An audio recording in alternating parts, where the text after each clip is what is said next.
tayo pwedeng sumuko lang ng ganito. Kaya, hinahamon ka namin, Pangulong Bongbong Marcos,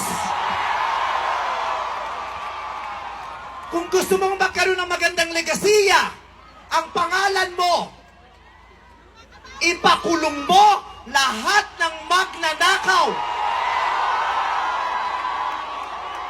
Nakatingin kami sa iyo, Pangulong Bongbong Marcos, at inaasahan ka namin, hindi dahil sa idol ka namin, kundi dahil sinaswelduhan ka namin at inaasahan namin na tutuparin mo ang inuutos naming mga employer mo.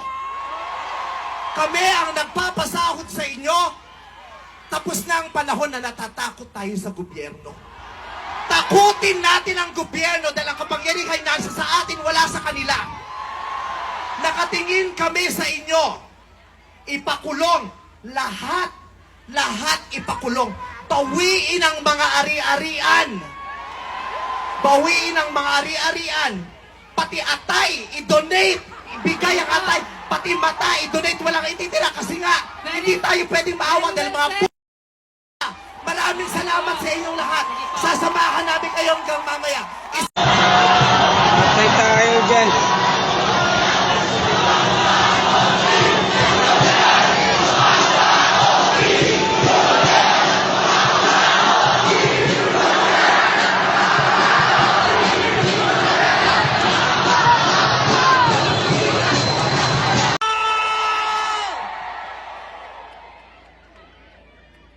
What's up?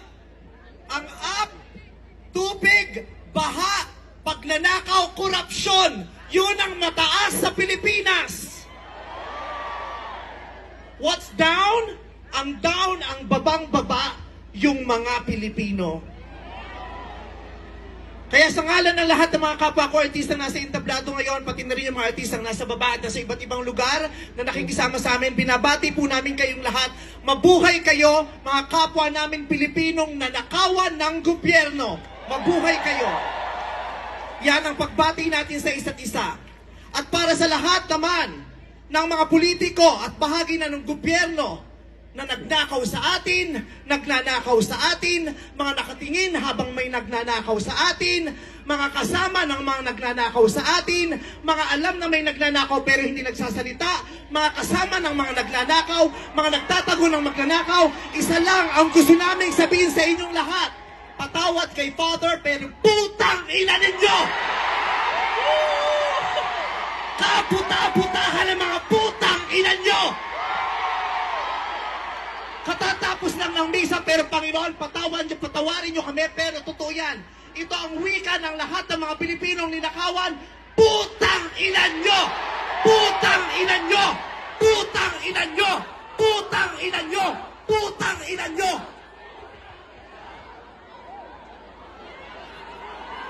Putang ina nyo! Tapos na ang panahon ng mga mababait at ng mga resilient. Ang mga mababait, ginago. Ang mga resilient, tinarantado. Hindi nauubra sa atin yung bait-baitan, kimi-kimian, tahimik-tahimikan, patawad pero hindi po. Hindi ko sisimplihan, hindi ko babaitan ang mensahe ko ngayon dahil hindi naman sila mababait. Sa katunayan, mga hayop sila. So bakit natin babaitan ang mensahe natin? Hindi natin kakalmahan ang mga salita at kilos natin dahil deserve nila ang galit, ang pikon at poot ng mga nanakawang Pilipino. Hindi tayo pwedeng kumalma. Hindi pwedeng iiyak lang. Hindi pwedeng magtitiis lang, hindi tayo kakalma. Hindi ko kayang maging magalang sa kanila dahil mga bastos sila. Mga salaula sila at mga baboy sila. Hindi natin kayang maging mabait sa kanila dahil mga walang ya sila. Hindi pwede. Hindi pwede. Yung mabait ka lang, mabuting asal ka. Hindi uubra sa kanila ang mabuting asal at mabait lang kasi nga mga demonyo sila. Kaya tama yan. Sumigaw lahat ng galit. Lahat ng galit na galit. Ang hindi matatapos ang galit bukas. Ang iparirinig ang galit hanggang hindi makulong ang mga putang inang magnanakaw. Hindi tayong pwede magalit lang ngayon. Kailangan hanggang bukas, kailangan sa susunod na linggo, kailangan sa susunod na buwan, hanggang umabot ng ilang taon hanggat hindi sila nauubos. Walang mawawala sa atin kasi ubos na tayo. Kaya ang gagawin natin ngayon ay babawi na. Kulong na yan, mga kulaboti. Kulong na yan, mga kulaboti.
Mga kababayan,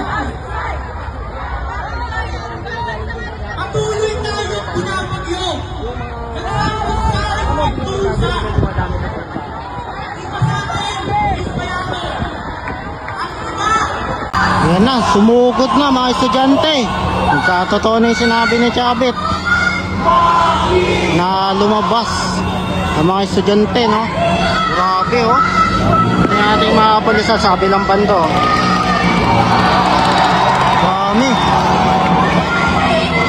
Ayun, oh, may sanib pwersa pa doon, no? Grabe, iba-ibang school nagsanib-sanib na para labanan ng korupsyon.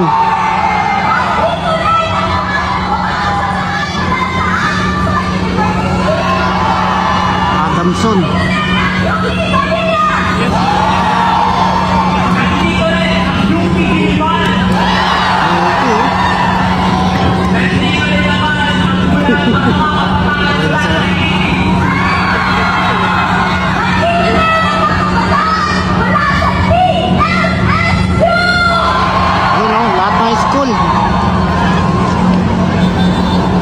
Grabe, ang dami po.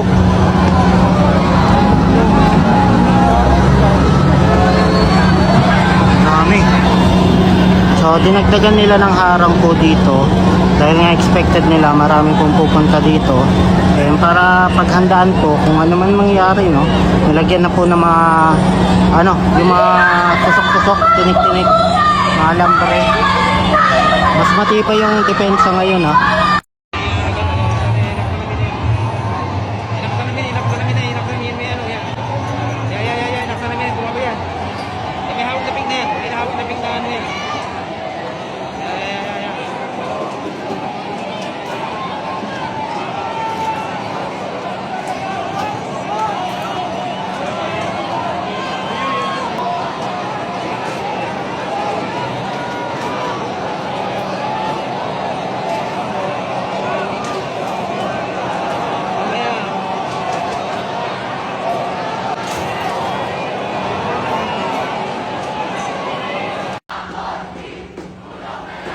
Yan ang panawagan. Grabe, oh. Maraming estudyante, oh. Ito yung ating kapulisan. So, maximum tolerance. So, ito yung panawagan na naalala ko na sinabi ni Chabot, no? Mga estudyante ay lumabas para makiisa po. Labanan ng korupsyon. Dami, oh. Naka-uniform pa po.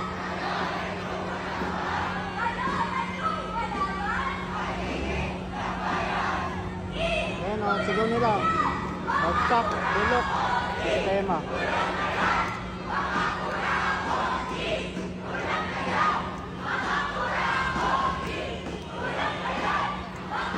Naglabasan na po mga estudyante at nag-walk out para labanan ng korupsyon.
Resign!